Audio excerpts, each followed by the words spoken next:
주의 긍휼과 주의 선하심 내가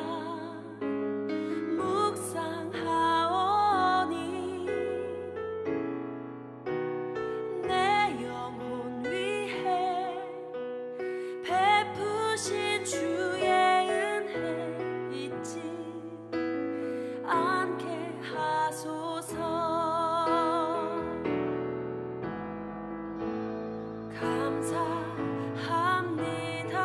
감사합니다. 주님 고맙습니다. 그 사랑 때문에 그 눈물 때문에 주 앞에서 예배합니다.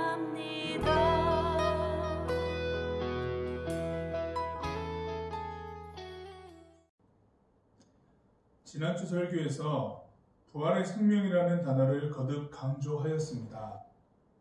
부활의 생명이라는 것은 어떤 말일까요? 생명은 그 존재가 살아있을 때 적용됩니다. 그리고 생명은 살아있으므로 어떤 작용을 할 수 있다는 의미입니다. 부활이라는 말 자체도 생명과 마찬가지로 살아있음에 대한 의미겠지만 부활의 다른 점은 죽음을 전제하기 때문에 생명과 전혀 반대의 뜻을 포함합니다. 죽었다가 다시 살아남의 존재로서의 작용, 부활의 생명은 죽음까지 이겨내신 예수님의 다시 사심이 주는 인생의 작용에 대한 말입니다. 예수님의 부활하신 일은 엄청난 사회적 파장을 일으킬 사건이므로 대제사장들과 서기관들, 즉 예수님을 십자가에 처형되도록 공모한 무리들에게는 어떻게든 숨겨야 할 사실이었습니다. 그러나 이미 부활하신 예수님은 제자들과 500명이 넘는 사람들에게 나타나셨습니다. 그들에게 직접 보았고 가르침 받았던 일을 이제는 증인이 되어 다른 사람들에게 알리라는 말씀을 하셨습니다. 그들에게 주어진 삶의 과제는 어떻게 하면 부활의 증인으로 복음을 전하며 살 수 있을까 이었습니다. 그들이 처음으로 택한 것은 기도입니다. 마가라는 사람이 내어준 다락방에서 모여 기도하기에 힘썼습니다. 그리고 그 자리에 성령님이 임하셔서 부활의 증인으로 살아낼 생명을 불어 넣었습니다. 그들은 각자 자신의 영역에서 복음을 전했습니다. 이 이야기는 신약 성경의 사도행전에서 살펴볼 수 있는 성경 기록들입니다. 하지만 얼마 지나지 않아 이 초기 그리스도인들의 생활에 가장 큰 위기가 닥쳐왔습니다. 이 예수님 역시도 로마의 압제 아래에 있던 이스라엘의 모습을 매우 잘 보여주는 로마법의 십자가형을 당하셨는데 이후에 초기 그리스도인들이 활동할 당시에도 로마의 통치는 여전하였습니다. 로마의 통치 아래에 있던 그리스도인들의 로마 문화권의 영향은 일상에 밀접하게 들어와 있었기 때문에 여러 가지로 신앙의 결정에서 부딪히는 문제들이 많았습니다. 무엇보다 이 시장에서 사는 식자재나 물품이 그러했는데 이 로마 신화에 따른 신전에서 제사를 지내는 일들을 통해서 그 제사가 진행되고 끝이 나면은 그때 당시에 사용했던 제사에 지냈던 그 식자재가 될 수 있는 뭐 돼지고기나 이런 것들 그리고 물품들을 시장이 아주 값싸게 내다 팔았습니다. 자신들이 섬기는 신이 이 서민들에게 시민들에게 은혜를 베풀었다 뭐 이런 측면으로 아주 값싸게 좋은 질의 이 돼지고기나 물품들을 내놓았는데 그리스도인들이 이것이 우상에게 우상을 제사하는 데 사용되었던 이 식자재들이나 이런 물품들이었기 때문에 그것을 값이 싸다고 해가지고 마냥 이렇게 사서 먹거나 쓸 수 있는 부분은 아니었습니다. 이스라엘 사람들은 식민 지하에 있었기 때문에 부유한 사람은 로마의 결탁한 매국한 권력자들 말고는 가난하였습니다. 그렇기 때문에 먹을거리가 굉장히 좀 찾기가 힘들고 궁핍한 상황에 이 값싸게 나오는 이 질 좋은 고기나 이런 것들은 먹어야 사실 가게의 부담도 덜하고 하겠지만은 신앙의 부분에서 매우 걸리는 것들이 많았기 때문에 큰 위기감이 있었죠.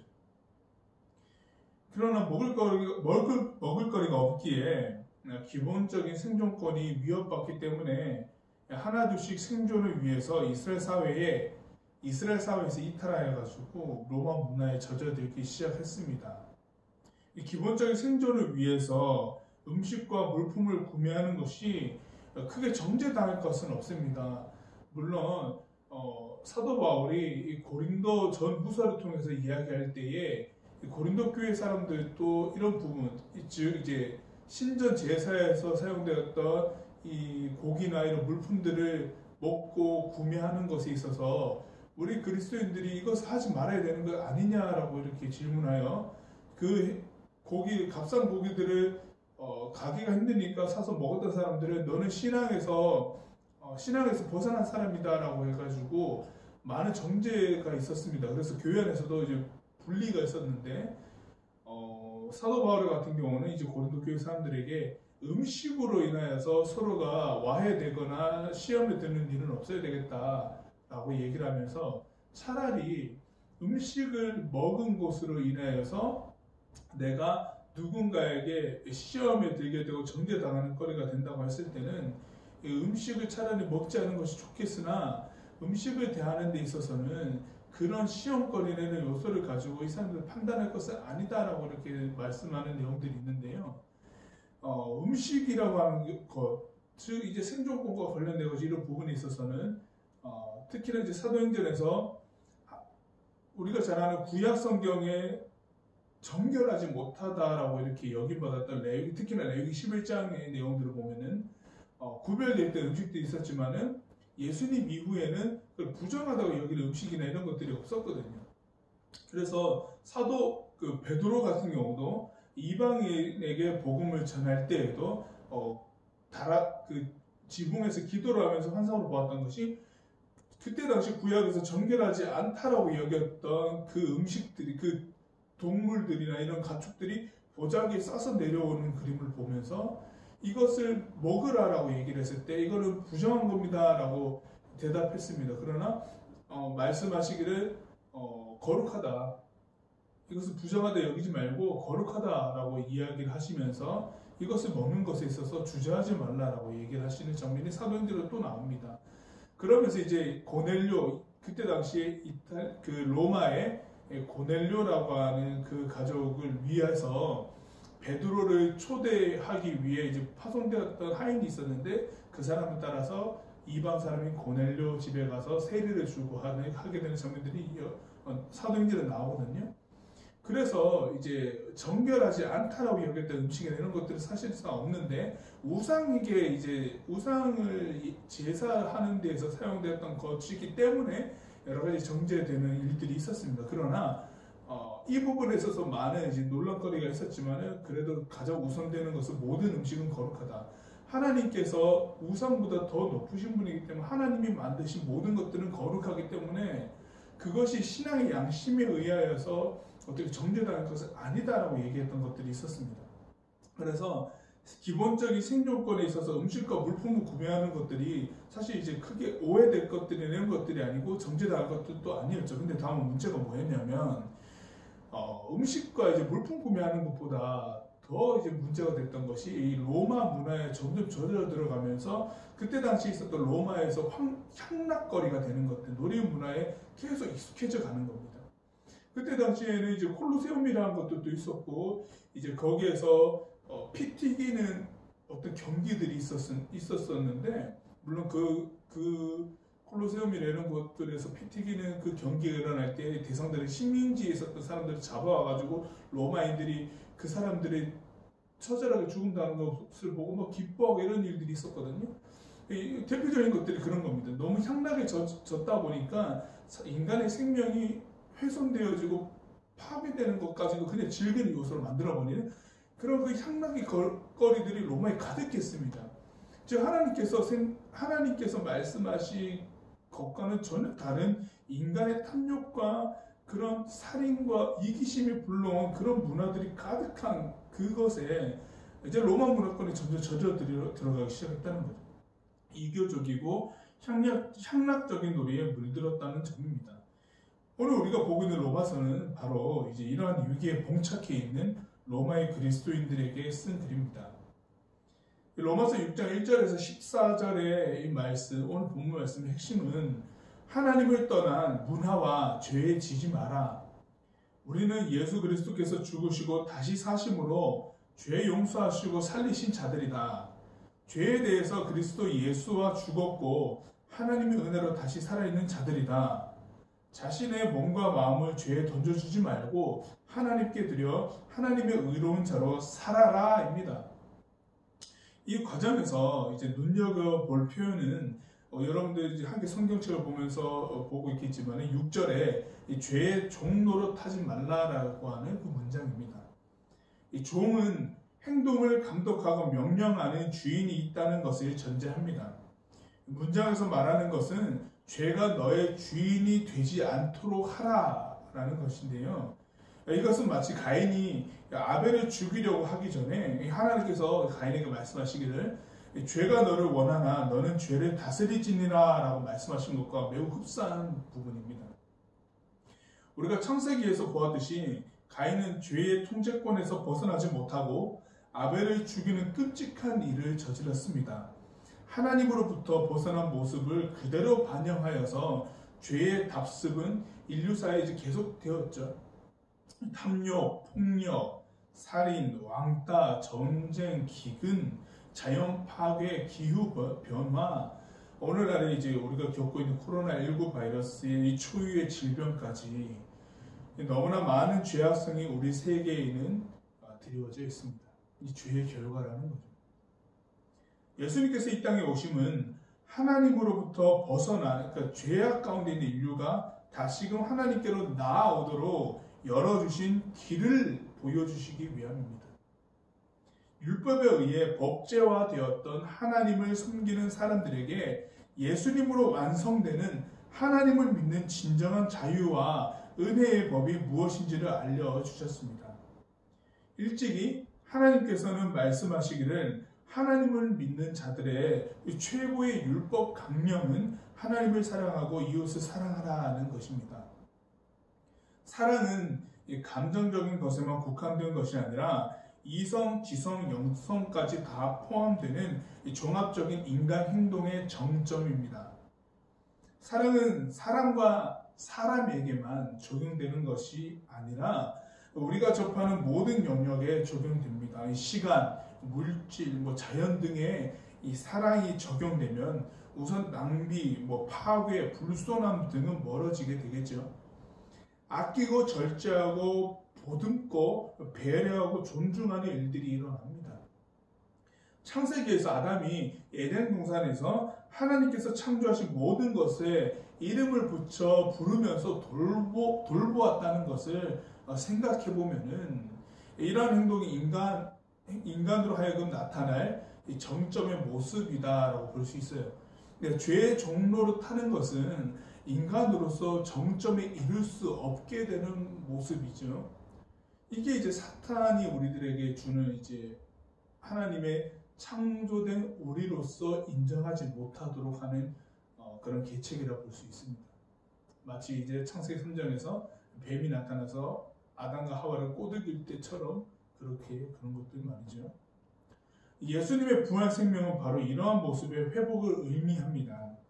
죄의 종로를 타는 인류에게 다시금 원래의 사랑으로 정점에 다다르는 인간의 모습을 회복시키고자 하시는 하나님의 크신 은혜입니다. 이로써 하나님께 대하여 죄로 죽어있던 사랑이 살아납니다. 부활의 생명은 사랑의 되살아남입니다. 하나님을 사랑하고 이웃을 사랑하는 일이 그리스도 예수를 통해 얻은 부활의 생명으로 가능해집니다. 이웃을 사랑하는 것은 우리에게 주어진 일상에서 마주하는 사람들과의 관계성, 그 관계성의 평화와 존중, 배려, 이타성을 말합니다. 하나님을 사랑하는 것은 닥쳐오는 시련과 환난, 고통, 그리고 내가 생각하지 못한 여러 상황들 가운데서, 이 환경들에서 하나님의 아닌 것들을 선택하면서 하나님을 떠나거나 하나님을 떠나거나 그것에 엎드려지고 넘어지는 것이 아니라 그것에 지지 않고 숭고한 가치를 택하도록 만드는 힘입니다. 이것을 부활의 생명은 우리로 하여금 살아내도록 합니다. 부활의 생명이 임한 우리의 일상은 충분히 하나님의 은혜로 살아낼 수 있는 터전이 되었습니다. 그러나 우리가 이것을 추구하지 않고 믿지 않는다면 부활의 생명은 그 사람에게는 해당되지 않을 겁니다. 우리는 믿음으로 부활의 생명을 받고 살아낼 것인가를 결정해야 합니다. 하나님을 믿는 우리의 일상은 부활의 생명으로 살아낼 수 있는 충분한 힘을 공급받습니다. 우리가 포기하지 않고 믿음을 내려놓지 않는다면 부활의 생명은 우리의 일상에 하나님을 사랑하고 이웃을 사랑하라는 인간 행동의 정점을 이루도록 할 것입니다. 세상을 살아가는 방법은 다양합니다. 그것은 각자에게 맞는 그리고 각자 적성에 따라서 선택하면 될 것입니다. 하지만 이 세상을 살아가는 본질은 하나님 사랑과 이웃 사랑입니다. 이것은 부활의 생명으로 입혀지는 힘임을 믿으시기 바랍니다. 여러 방법을 고민하십시오. 내가 어떻게 살아야 될지를 여러 가지 방법들, 나에게 맞는 것들을 충분히 고민하십시오. 그 모든 과정은 바람직합니다. 그러나 인생의 본질 자체를 방법과는 바꾸지 마십시오. 공허한 인생이 됩니다. 본질 없는 주변적인 인생이 가져오는 이 손상된 인간이 되어서는 하나님을 볼 수가 없겠죠. 그리고 자신에게도 결국 해가 됩니다. 우리의 부활 이후의 신앙은 본질을 계속 마음에 담고 우리의 다양한 상황에서 찾는 삶의 방법이 되어야 합니다. 열심히 준비하되 본질을 잊지 마시는 일상이 되시길 바랍니다. 주 예수 그리스도의 부활의 생명이 우리의 삶을 주관하시기를 간절히 바랍니다. 그래서 여러분, 부활의 생명 그리고 그 시간에 살아내는 우리의 일상들, 오늘 드렸던 말씀을 기억하시면서 주님 안에서 그렇게 한 걸음 한 걸음 살아가시기를 간절히 바라며 축복합니다. 기도하겠습니다. 부활의 생명이 우리 가운데 있습니다. 삶의 여러 부분을 놓고 고민하되 그런 방법을 우리의 목적으로 삼지 않게 하시고, 무엇보다 우리가 살아내야 될 것은 하나님 사랑과 이웃 사랑, 그리고 그것이 부활 생명으로서 우리를 살아내게 한다는 것을 기억하여서 삶의 본질을 명확히 하되 그것을 담지하여 우리의 여러 가지 방법들을 채택하며 선택하며 나아갈 수 있게 하시고, 그러한 일상을 끌어나갈 수 있는 우리 산성교회 고등부 한 사람 한 사람 될 수 있는 것을 주십시오. 부활의 생명이 우리의 모든 일상을 주장하시기를 간절히 소망합니다. 예수님의 이름으로 기도드립니다.